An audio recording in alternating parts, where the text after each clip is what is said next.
بس رمضان کی سب سے بڑی تیاری کیا ہے کہ اپنے دلوں کو صاف کرو پہلے سے، کہ جس دل میں نفرت ہو، بغض ہو، کسی کے لیے غصہ ہو، کسی کے لیے کیا کیا جذبے ہوں، دل صاف کرنا سیکھو۔ وہ کتنی مشہور حدیث ہے، آپ نے کہا اس دروازے سے ایک جنتی آ رہا، تو ایک انصاری صحابی داخل ہوئے، جوتا ہاتھ میں، داڑھی میں وضو کا پانی۔ اگلے دن اس دروازے سے ایک جنتی آ رہا ہے، تو ایک صحابی آئے، ہاتھ میں جوتا، داڑھی میں وضو کا پانی، وہی صحابی۔ اگلے دن اس دروازے سے ایک جنتی آ رہا ہے، تو وہی صحابی 3 دن جنت کی بشارت لیا۔ اس صحابہ کی جماعت میں ایک شخص ہیں جن کا نام ہے عبداللہ بن عمرو بن عاص۔ ان سے بڑا عبادت گزار صحابہ میں کوئی نہیں تھا، نہ سابقین میں نہ متاخرین میں، نہ پہلوں میں نہ بعد والوں میں۔ ان کی عبادت کیا تھی؟ ساری رات جاگنا، سارے دن کا روزہ، اور ایک ختم قرآن صبح سے شام۔ اتنی اللہ نے طاقت دی تھی۔ پھر وہ غلو والی بات آ گئی، ایکسٹریم ہونے والی بات آ گئی۔ ان کی شادی والی رات حجلہ عروسی میں داخل ہو رہے ہیں، دلہن کے کمرے میں داخل ہو رہے ہیں، اور مصلی بچھا کے اللہ اکبر، اور دیر نفل تے نفل، دیر نفل تے نفل۔ تو ان کی بیگم نے دیکھا تو وہ بھی خیر کا زمانہ تھا، انہوں نے بھی وضو کیا اور پیچھے مصلی بچھا کے وہ بھی فجر تک نفل پڑھتے رہے۔ صبح ہوئی تو حضرت عمر بن عاص رضی اللہ عنہ نے پوچھا، بیٹی رات کیسی گزری؟ کہا جی ماشاءاللہ آپ کے بیٹے تو بڑے عبادت گزار ہیں، ساری رات نفلوں میں ہی گزری۔ تو وہ ان کو شکایت کر دی۔ حضرت عمر بن عاص کو اتنا غصہ چڑھا، بیٹے کو تو کچھ نہیں کہا، کتنی حکمت کی بات ہے۔ سیدھے گئے اللہ کے نبی کے پاس، یا رسول اللہ، یہ عبداللہ دیکھیں کیسا نادان ہے، اس کی شادی کی ساری رات نفل پڑھتا رہا۔ تو آپ کہتے ہیں ماشاءاللہ ماشاءاللہ کتنی بڑی بات ہے، نفلوں میں گزر گئی، رات بھی نفلوں میں گزر گئی۔ تو آپ نے حضرت عبداللہ بن عمر کو بلا کے ڈانٹا کہ تو نے مہینے میں 3 دن روزے رکھنے، بس اس سے زیادہ نہیں رکھنا، اور ہفتے میں 1 قرآن ختم کرنا۔ کہا یا رسول اللہ میرے اندر طاقت زیادہ ہے۔ پھر اچھا 15 دن روزے رکھنے، کہ نہیں میرے اندر طاقت زیادہ ہے۔ آپ اس کو تھوڑا تھوڑا کر کے گھٹاتے رہے، اور وہ ہر دفعہ نہیں یا رسول اللہ میرے اندر طاقت زیادہ ہے۔ تو آخر میں آپ نے کہا اچھا چلو صوم داؤدی پہ آ جاؤ، 1 دن روزہ رکھو، 1 دن افطار کرو، اور 3 دن سے پہلے قرآن ختم نہیں کرنا۔ تو آپ نے اس کو پیچھے کیا۔ اس بیٹھے تھے اس محفل میں، ان کے دل میں آیا کیا یہ بزرگ مجھ سے زیادہ عبادت کرتے؟ رات میں ساری جاگتا ہوں، دن روزہ رکھتا ہوں، 1 ختم کرتا ہوں، تو جنت کی بشارت تو مجھے ملنی چاہیے تھی، ان کو کیسے مل رہی ہے؟ یہ کسی کتاب میں نہیں لکھا کہ یہ ان کا جذبہ تھا، لیکن جو کہ میں ان کی سیرت کو جانتا ہوں تو مجھے خیال آتا ہے کہ ان کی نفسیات میں یہ بات آئی ہوگی، چونکہ صرف انہی کو خیال آیا کہ میں جا کے دیکھتا ہوں کہ یہ بزرگ کیا کرتے ہیں۔ تو ان کے پاس پہنچ گئے، چاچا، ذرا وہ ادھیڑ عمر تھے، چاچا وہ میرے ابا تھوڑے ناراض ہیں، کچھ دن آپ کے پاس گزار لوں؟ کا بیٹا بسم اللہ آ جاؤ۔ اب رات ہوتے عشاء کی نماز پڑھ کے انہوں نے جلدی سے چادر اوپر لی اور یوں سراغ کر کے ان چاچے کو دیکھنے لگے کہ اب یہ کیا ساری رات سجدہ کرے گا، اور ساری رات روتے روتے روتے روتے مصلی گیلا ہو جائے گا، یا ساری رات رکوع کرے گا، ساری رات قیام کرے گا، ساری رات قرآن پڑھے گا، اس تصور سے یوں دیکھ رہے۔ اور وہ بزرگ صحابی تشریف لائے، سرانے پہ سر رکھا، اللہم بسمک اموت و احیا، ہو گئے۔ اب یہ دیکھ رہے ہیں ابھی اٹھیں گے، ابھی اٹھیں گے، ابھی اٹھیں گے، اٹھے، فجر کی اذان پہ اٹھے۔ اب یہ تو حیران پریشان ہو گئے کہ یہ کیا ہو؟ اس زمانے میں تو منافق تہجد نہیں چھوڑتے تھے ڈر کے مارے کہ پتہ نہ چل جائے ہمارے کفر کا، تو یہ چاچا جنت بھی لے گیا تو ستا بھی پیا۔ کہ چلو کل دیکھوں گا. اگلی رات پھر چادر سر پہ کر کے اور یوں سوراخ کر کے لیٹے ہوئے اور دیکھ رہے. چاچا پھر تشریف لائے اور سرانے پہ سر رکھا, اللہم بسمک اموت واحیا. ہو گئے. فجر کی اذان پہ اٹھے. یہ اور پریشان ہو گئے کہ میرا نبی کا فرمان تو سچا ہے, اس میں تو شک بھی کفر ہے, لیکن عمل کیا ہے جس پر اس کو جنت کی بشارت ملی؟ 2 رکعت نفل بھی نہیں. اور آج کے دور میں تم میں سے ماشاءاللہ اکثر بچے تہجد پڑھتے ہیں کہ 1 رات اور دیکھوں گا. اللہ بسمک اموت واحیا.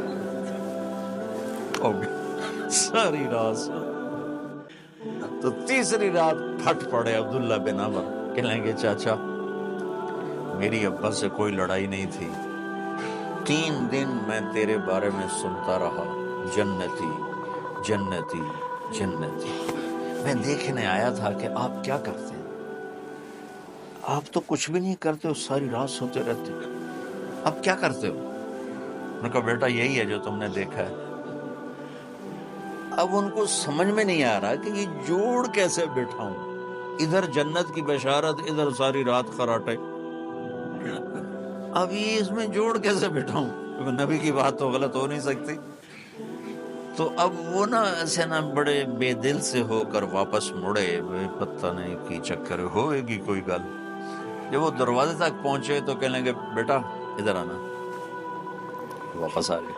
کہا میں تمہیں اصل راز کی بات بتاتا ہوں. کہا کیا ہے کیا ہے؟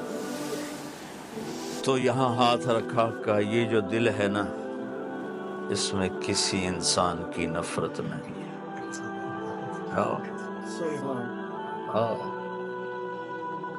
اور جب اللہ کسی کو رزق دیتا ہے, عزت دیتا ہے, مجھے کبھی حسد نہیں ہوا, مجھے خوشی ہوتی.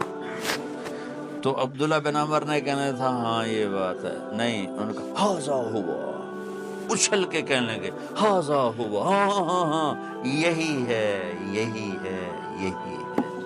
پھر کہنے لگے چاچا پر یہ میرے بس کا نہیں, کون کرے گا یہ؟ اتنے بڑے آدمی ہو کر کہہ رہے ہیں کہ یہ میرے بس کا نہیں. تو بچوں, دنیا میں جنتی بننا ہے اور علم اللہ سے لینا ہے تو اسے صاف کرو. سب کی نفرت سے سب, اس نے مجھے یہ کیوں کہا, اس نے مجھے یوں کیوں دیکھا, اس نے میرے بارے میں یوں کیوں کہا, اس نے میرے بارے میں یہ کیوں لکھا. جس کی تعریف ہوتی میری کتنی برائی ہوتی. صرف تعریف تو نہیں, بھرا پڑا سوشل میڈیا مجھے گالیاں دے. اللہ کے فضل سے میرے دل میں ایک ذرے کے برابر کبھی کوئی منفی جذبہ نہیں آیا. آئے تو میں دھو کے صاف کر دیتا ہوں. یا اللہ میں نے اپنے دل کو صاف کیا, میرا معاملہ تیرے ساتھ ہے, کسی کے ساتھ. یہی آپ رمضان کی سب سے بڑی تیاری, علم کے حاصل کرنے کا سب سے بڑا ہتھیار آپ کو یہ نہیں ہے کہ تمہیں کتابیں یاد ہو جائیں, تمہیں اشعار یاد ہو جائیں. تو ساری امت سے کہتا ہوں رمضان کا استقبال کرو دلوں کو صاف کر کے, نفرتوں کو مٹا کے. مذہبی نفرت, دنیاوی نفرت, رشتوں کی نفرت, بول چال کی نفرت, سیاست کی نفرت, لین دین کی نفرت, ان سب سے اپنے دل کو صاف کرو تاکہ رمضان میں اللہ نے علم اتارا, اللہ تعالیٰ آپ کو علم عطا فرمائے.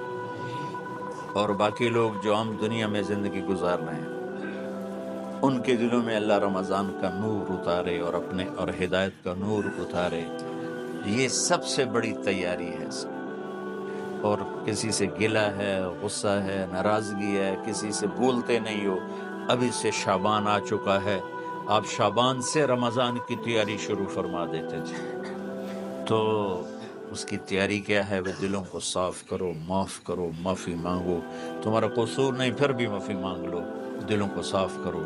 اور اپنے اور اللہ سے سخاوت مانگو کہ اللہ کو سخی بھی پسند ہے اور صاف دل والا بھی پسند ہے. ہمارے گھروں میں روزانہ جھاڑو ہوتا ہے, یہاں مدرسے میں روزانہ صفائی ہوتی کہ نہیں ہوتی؟ کیونکہ دنیا کی اصل گندگی ہے تو جھاڑو ہاتھ سے نہیں چھوٹ سکتا. حرم شریف میں دیکھا کیسے چاروں طرف خدام پھر رہے ہوتے ہیں برش لے کر. تو دل پہ غبار ایسے آتا ہے جیسے صحن میں غبار آتا ہے، دل پہ گندگی ایسے آتی ہے جیسے صحن میں آتی ہے۔ تو ہم نے نظام بنایا ہوا ہے، لوگ مقرر ہیں، وہ روزانہ جھاڑو دیتے ہیں۔ تمہارا دل ایک آنگن ہے، ایک صحن ہے، اس میں بغض، نفرت، حسد، پتہ نہیں کیا کیا گندگیاں آئیں گی اور آتی رہیں گی۔ بچوں ایک کام کرو، جھاڑو پکڑ لو، صاف کرو۔ یا اللہ معاملہ تجھ سے کرنا ہے، لوگوں سے نہیں۔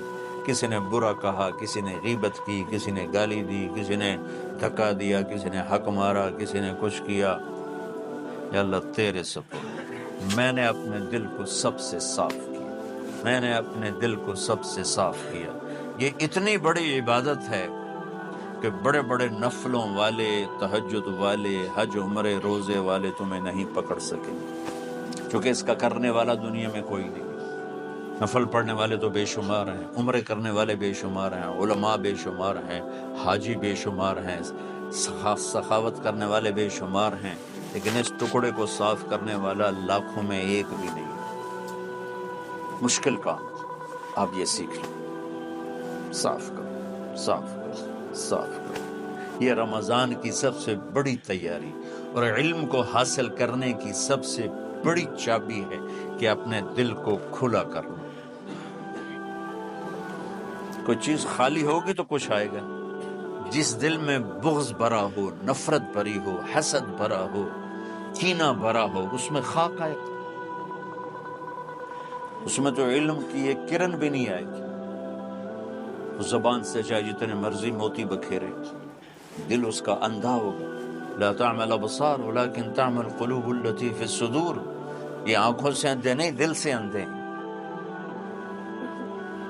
تو بچوں اپنے دل کو صاف کرنا سیکھو۔